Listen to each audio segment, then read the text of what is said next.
I'm John Avlon, and this is Reality Check on the Extremist Beat. So, anti-immigrant panic has been a recurring feature in our nation of immigrants. Its force ebbs and flows in reaction to waves of immigration, reflecting everything from anxieties about assimilation to plain old prejudice and brutal bigotry. Often its advocates are people whose family have been here for generations, reflecting their sense of entitlement. And sometimes it comes from more recent immigrants who want to shut the door behind them in the face of the next growing group as their own success in America becomes more secure. Anti-immigrant political movements have repeatedly reared their heads, spawning demagogues and racially restrictive legislation, often based around constantly shifting definitions of what it means to be white. But sometimes its most influential advocates are not elected politicians at all, but nativist media figures who fan the flames of group hate for ratings, money, and power, always in the name of defending real America from destruction. The author and immigration historian Tyler Anbinder wrote in the Washington Post about 10 recurring arguments against immigrants. They bring crime, they import poverty, they spread disease, they don't assimilate, they corrupt our politics, they steal our jobs, they cause our taxes to increase, they're a security risk, their religion is incompatible with American values, and they can never be true Americans.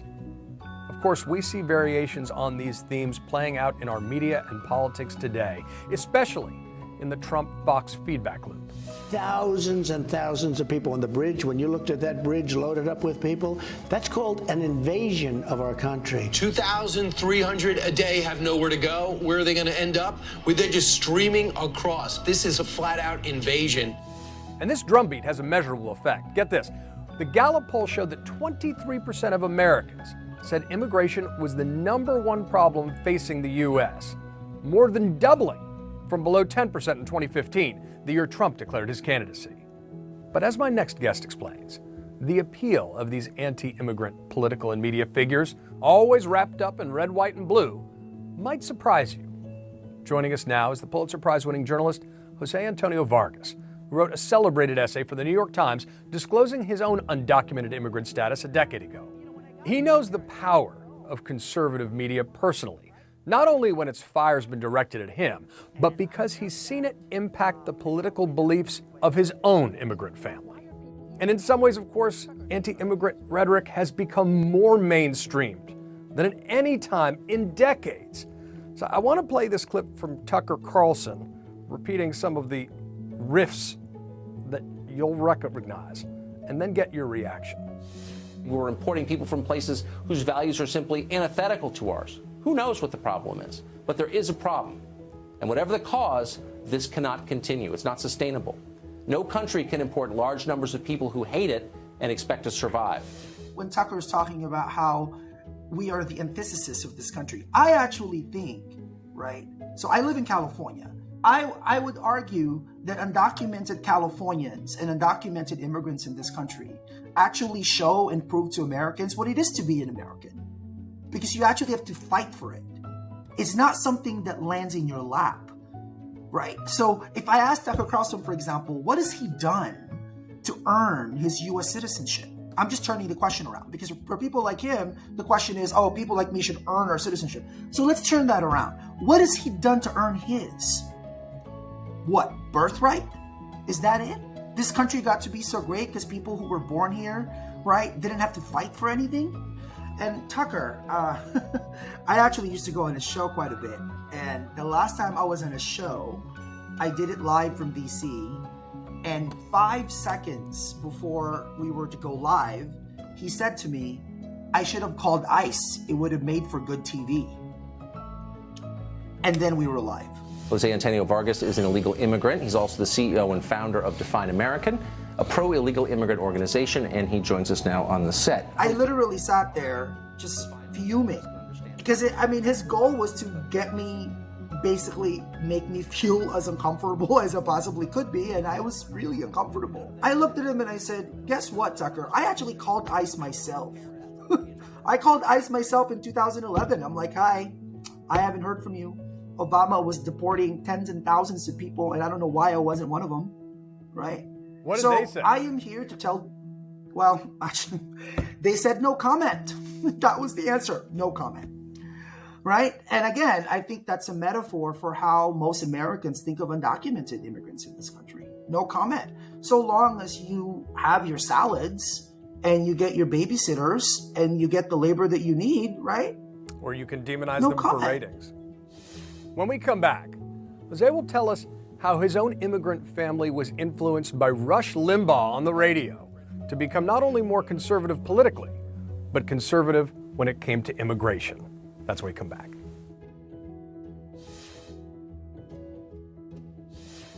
When I go on Fox News, I've gone on Fox News with Megyn Kelly, with Bill O'Reilly, right? My goal is not them. My goal is the people watching them, because one of them is my uncle, right? So I went on Fox News because I'm trying to talk to people, right? Trying to reach people who I can reach. I like to actually ask questions that I myself may be uncomfortable with. Like, I'm uncomfortable asking myself, why is it that my own relatives, lean Republican, lean anti-immigrant in some of their beliefs? My own immigrant relatives who think of me as an exception. One of my dear, dear uncles was making a comment about, why are you helping the Mexicans? And I'm like, uncle, of course, why wouldn't I be helping the Mexicans? So even my own uncle, whom I deeply love, was spewing these anti-Mexican, anti-immigrant tropes. I just want to press that. Tell me about your family, where you think that comes from. This is as simple as it's going to get, man. Comes from Fox News. It is the only thing that my uncle and his family in Southern California, that's what they consume. I have less political power because they're importing a brand new electorate. Why should I sit back and take that? The power that I have as an American, guaranteed at birth, is one man, one vote, and they're diluting it. People will die, people will be raped, people will be victimized by criminals that shouldn't even be here. In some parts of the country, it does seem like the America that we know and love doesn't exist anymore. Massive demographic changes have been foisted upon the American people. And they're changes that none of us ever voted for and most of us don't like. But John, the fact that we're making assumptions that just because my uncle is Filipino and is therefore Asian American and is therefore a person of color, so this assumption that all people of color are in this one camp is false and dangerous. And we have election after election. Donald Trump won a greater percentage of the Asian vote and the Latino vote in 2020 than he did in 2016. What happened in Virginia? What happened in Laredo? What's happening across the country? So in this book that I'm working on, part of what I'm actually doing is looking at whiteness as ideology, right? That you don't have to be physically white to have whiteness as your ideology. What does that mean? That means the Great Replacement theory. That means, wait a second, we're better. We're better than those people, right? So this to me, by the way, is one of the biggest stories that we are missing in journalism. We are missing because we are being caught up in this idea that all of these people of color are supposedly all the same. In the same way that we think that white people are all the same.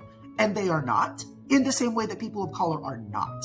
So we got to get more specific. And to me, we got to actually deal with our own family members. With all your outreach to family via Fox News, did that have any effect? Was that enough to change some hearts and minds at the home front? Great question. Nope.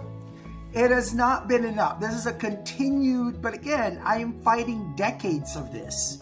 I did not know, for example, that for many of my uncles who got here in the 80s and 90s, Rush Limbaugh was like their seatmate during rush hour traffic, right? So I'm fighting against decades of just narratives in my own family, right? So no, that didn't change their mind. You clearly love America. You are willing to challenge America. Are you hopeful when you look at America today? I'm an undocumented Filipino American who's sitting here in the Bay Area, not too far from the city of Stockton, where in the 1920s, there were actually signs that said positively no Filipinos allowed. And now there are 1.5 million Filipinos in the state of California. There are more Filipinos in California than there are people in New Hampshire, Delaware, and Rhode Island. That's a right? great step. So that keeps me optimistic because I know that America is an experiment, that America is perpetually changing itself, the question is, will we live up to that?